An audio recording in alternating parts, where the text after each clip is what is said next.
বিশেষ অনুষ্ঠানটিলৈ আপোনালোক সকলোকে আদৰণি জনাইছোঁ। আজি আমাৰ লগত আমন্ত্ৰিত অতিথি হিচাপে আছে চৰকাৰী আয়ুৰ্বেদিক মহাবিদ্যালয়ৰ কায়া চিকিৎসা বিভাগৰ মুৰব্বী অধ্যাপক ডাক্তৰ বিষ্ণু প্ৰসাদ শৰ্মা। তেখেতৰ লগত আলোচনা কৰিবলগীয়া বিষয়টো হৈছে ৰোগ নিৰাময়ৰ বনৌষধি আৰু ইয়াৰ প্ৰয়োগ। নমস্কাৰ ডাক্তৰ শৰ্মা। নমস্কাৰ। ডাক্তৰ শৰ্মা, আমি সকলোৱে শুনি আহিছোঁ যে বনৌষধিয়ে বহুতো ৰোগ নিৰ্মূল কৰিব পাৰে, কিন্তু আজিৰ আধুনিক বিজ্ঞান আৰু প্ৰযুক্তিৰ জয়যাত্ৰাৰ দিনত থলুৱাভাৱে হোৱা গছ লতা তৃণ ফল ফলসমূহ কিদৰে বাৰু বনৌষধিৰ শাৰীত পৰিছে, এই বিষয়ে অলপ বুজাই কওকচোন। হয়, ধন্যবাদ। বনৌষধি চাওক, অতি প্ৰাচীন কালৰ পৰাই বনৌষধি ব্যৱহাৰ হৈ আহিছে ৰোগ নিৰাময় কৰা আৰু ৰোগ হ'লে নিৰাময় কৰা প্লাছ স্বাস্থ্য ৰক্ষা কৰাৰ কাৰণে বনৌষধি আজি বিশ্ব আমাৰ ছায়েন্স এণ্ড টেকন'লজি বহুত আগবাঢ়ি গৈছে, কিন্তু পৃথিৱীৰ WHO মতে এতিয়াও পৃথিৱীৰ 80% লোকে বনৌষধিৰ ওপৰতে নিৰ্ভৰ কৰে ৰোগ হ'লে নিৰাময় কৰাৰ কাৰণে আৰু স্বাস্থ্য ৰক্ষাৰ কাৰণে, আৰু খাদ্য হিচাপেও ব্যৱহাৰ কৰে। এতিয়া চাওক, কিছুমান ইমাৰ্জেঞ্চিৰ কাৰণে কেমিকেল মেডিচিন বায়'ল'পেথিক মেডিচিন ভাল, কিন্তু কিছুমান ডিজিজ নিৰাময়ৰ কাৰণে আমি বনৌষধি ব্যৱহাৰ কৰিবই লাগিব। এতিয়া বহুত ডিজিজ আছে, এতিয়া ধৰক ফৰ এক্সাম্পল বাত বিষ, মধুমেহ, ব্ৰংকিয়েল এজমা, এনেকুৱা ৰোগ বা স্কিন ডিজিজৰ কাৰণে বনৌষধিৰ ওপৰতে নিৰ্ভৰ কৰিব লাগিব। আয়ুৰ্বেদ শাস্ত্ৰৰ মূল উদ্দেশ্য হৈছে স্বাস্থ্যৱান ব্যক্তিৰ স্বাস্থ্য অটুট ৰখা আৰু ৰোগ হ'লে তাৰ নিৰাময় কৰা। মষ্টলি দুটা, প্ৰিভেণ্টিভ আৰু কিউৰেটিভ। আয়ুৰ্বেদ শাস্ত্ৰই প্ৰিভেণ্টিভৰ ওপৰত বেছি জোৰ দিছে, ৰোগ হোৱাতকৈ ৰোগ নোহোৱাকৈ কেনেকৈ ৰাখিব পাৰি। এতিয়া ফৰ এক্সাম্পল মই এটা ক'ব বিচাৰিছোঁ, এতিয়া হৃদৰোগ, কৰ'নাৰী আৰ্টাৰী ডিজিজ যিটো ব্লক হৈ যায়, যদি 40% 50% ব্লক হয়, তেতিয়াহ'লে আমি আয়ুৰ্বেদিক বা বনৌষধি খুৱাই সেই ব্লক গুচাব পাৰোঁ আৰু নোহোৱাকৈও আমি ৰাখিব পাৰোঁ যদি নিয়ম নীতি মানি চলে। আয়ুৰ্বেদ শাস্ত্ৰত এটা আছে ৰসায়ন থেৰাপি।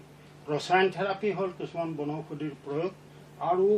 Rules regulation. স্বাস্থ্য ভালে ৰখাৰ কাৰণে যিবিলাক ৰুলছ ৰেগুলেশ্যন যদি আমি মানি চলোঁ, তেতিয়াহ'লে আমি বিভিন্ন ৰোগৰ পৰা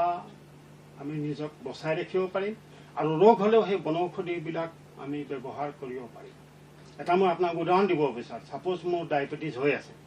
আনকণ্ট্ৰল ডায়েবেটিছ মেলাইটাছ হৈ আছে, তো তেতিয়াহ'লে কি হ'ব, পিছত ডায়েবেটিক ফুড আলচাৰ হোৱাৰ সম্ভাৱনা বহুত বেছি। কিন্তু ফুড আলচাৰ হ'লে তাৰ ট্ৰিটমেণ্ট নাই, এম্পুটেশ্যন কৰিব লাগিব, ভৰি কাটি দিব লাগিব বা আঙুলি কাটি দিব লাগিব। কিন্তু সেইটো নোহোৱাকৈ ৰাখিবৰ কাৰণে আমি যদি আগৰ পৰাই বনৌষধি ব্যৱহাৰ কৰোঁ, ফৰ এক্সাম্পল মঞ্জিষ্ঠা কোৱাড হওক, মঞ্জিষ্ঠা কেপচুল হওক, আমি যদি ইয়াক আগৰ পৰাই পেচেণ্টক দি থাকোঁ, তেতিয়াহ'লে সেই বনৌষধিটো খাই থাকিলে ডায়েবেটিক ফুড আলচাৰৰ পৰা নিজকে বচাই ৰাখিব পাৰিব। আৰু মই কৈছোঁ কৰ'নাৰী আৰ্টাৰী ব্লক, যিটো আমাৰ ধৰক আৰ্টাৰীবিলাকত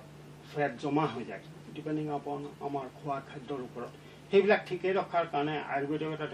কথা কৈছে, ত্ৰিফলা আছে। ইয়াত 3টা বস্তু থাকে, আমলখি, শিলিখা, ভোমোৰা। আয়ুৰ্বেদ শাস্ত্ৰত উল্লেখ কৰিছে যদি এজন লোকে 12 বছৰ সদায় ত্ৰিফলা খাই থাকে, তেওঁ কেতিয়াও বুঢ়া নহয়। বুঢ়া নহয় মানে বুঢ়াটো এজটো হ'ব, কিন্তু তেখেত বিভিন্ন ৰোগৰ পৰা নিজকে বচাই ৰাখিব, স্কিন ধুনীয়া হৈ থাকিব, চুলি ধুনীয়া হৈ থাকিব। ই কি কৰে, ট্ৰাইগ্লিচাৰাইড আৰু কলেষ্ট্ৰল লেভেলটো কণ্ট্ৰল কৰি ৰাখে। আৰু বিভিন্ন সময়ত আয়ুৰ্বেদিক ঔষধ আছে। এতিয়া ধৰক আমি ইমিউনিটি, আমিতো ভেকচিনেশ্যন এইবিলাক কৰোঁ, তথাপিও বিভিন্ন ৰোগ হৈয়ে থাকে। কেনেকৈ আমি বাচ্চাৰ ইমিউনিটি বঢ়াই ৰাখিব পাৰোঁ বা পাৰফেক্ট কৰি ৰাখিব পাৰোঁ, মিডিল এজৰ কেনেকৈ ৰাখিব পাৰোঁ, বয়সস্থৰ কেনেকৈ ৰাখিব পাৰোঁ। একো অসুখ নহ'লেও আপুনি ফৰ এক্সাম্পল সৰু বাচ্চাক গুৰুচি, যিটো আমাৰ শগুনী লতা বুলি কয়, টিনোস্পৰা কৰ্ডিফলিয়া, ইয়াৰ ৰস যদি এচামুচকৈ দিনত 2বাৰ খাব দিয়ে, আপোনাৰ একো অসুখ নাই সৰু বাচ্চাক, তথাপিও খুৱাব পাৰে। যদি ভাইৰেল ৰোগ হয় তেতিয়াও দিব পাৰে। আৰু বলা, অতি বলা, ইও ইমিউনিটি বঢ়োৱাৰ কাৰণে আমি দিয়া যায়। আমলখি খুব পৰিমাণে খাব দিব পাৰে ফ্ৰম পেডিয়াট্ৰিক্স টু জেৰিয়াট্ৰিক্স বয়সস্থ লোকলৈ দিব পাৰে আৰু বয়সস্থ লোকৰ কাৰণে অৰ্জুন গছৰ চাহ বনাই আমি খাব দিয়া যায় আৰু অশ্বগন্ধা 30 বছৰৰ ওপৰৰ লোকক আপোনাৰ একো অসুখ নাথাকিলেও আপুনি অশ্বগন্ধা পাউডাৰ 2 চামুচ 1 কাপ গাখীৰত মিলাই আপুনি দিনত 2 বাৰ খাওক আপোনাৰ ষ্ট্ৰেছ লেভেল কমি থাকিব কাৰণ আজিৰ যুগত ষ্ট্ৰেছটো মেইন ফেক্টৰ বিভিন্ন ৰোগ হোৱাৰ কাৰণে হাইপাৰটেনশ্যন ডায়েবেটিছ আৰ্থ্ৰাইটিছ কাৰণ আপুনি চাওক ৰাতিপুৱাৰ পৰা আমি যিবিলাক ফুড খাওঁ বেছিভাগেই প্ৰিজাৰ্ভেটিভ ইউজ কৰা আমাৰ কিডনি আৰু লিভাৰ আছে টক্সিনবিলাক বাহিৰ কৰি দিয়ে কিন্তু তেখেতসকলৰো এটা কেপাচিটি আছে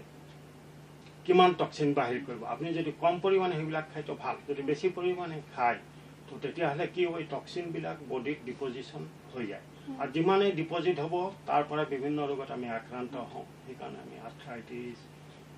diabetes bronchial asthma skin disorder হয় এই লাইফষ্টাইল ডিজিজ সমূহৰ কথা যেহেতু আপুনি কৈছে মোৰ এতিয়া মনত পৰিছে থাইৰয়ডৰ আমি দেখা পাওঁ বহুতো মানুহে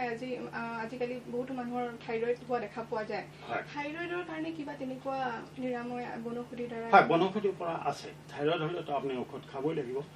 আমাৰ যেনেকৈ এটা আয়ুৰ্বেদিক ঔষধ আছে কাঞ্চনাৰ গুগগুল আমি দুটাকৈ দিনত 2 বাৰ খাব দিয়া দিওঁ আৰু গুৰুচি খাব দিওঁ আৰু পুনৰ্নবা শাক খাব দিওঁ সেইটো কৰিলে কিছুদিন খাব এনেকুৱা নহয় যে আপুনি এমাহ 2 মাহ খালে ভাল হৈ গ'ল বহুত দিন খাব লাগিব আৰু নিশ্চয় এই ৰোগৰ পৰা আপুনি পৰিত্ৰাণ নিৰ্মূল হ'ব এতিয়া ধৰক হাইপাৰটেনশ্যন এটা বাৰ্নিং প্ৰব্লেম আপুনি ঔষধ খাই আছে আপুনি বিট ৰস সদায় খাওক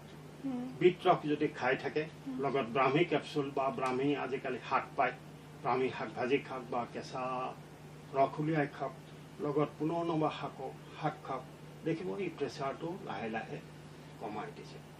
বিট খাওক বিট ৰস উলিয়াই বা চালাড বনাই আমিতো চালাড খাওঁৱেই চালাডৰ লগত বিট যদি খাওঁ ইও প্ৰেছাৰটো কমাই আমি দেখো যে বায়ু প্ৰদূষণ জল প্ৰদূষণ আৰু খাদ্য প্ৰদূষণেও মানুহৰ স্বাস্থ্যলৈ বিপদ নমাই আনিছে এই বিপদৰ পৰা হাত সাৰিবলৈ মানুহে বনৌষধিৰ সহায় ল'ব পাৰেনে পাৰে মই অলপ আগতে কৈছোঁ যে এতিয়া আমাক চাইন্সে মিটো প্ৰিজাৰ্ভেটিভ ফুড খাওঁ ৰাতিপুৱাৰ পৰা গধূলিতো বিস্কুট ভুজিয়া জাম জেলি বাটাৰ যিমান খাওঁ চবতেই প্ৰিজাৰ্ভেটিভ আছে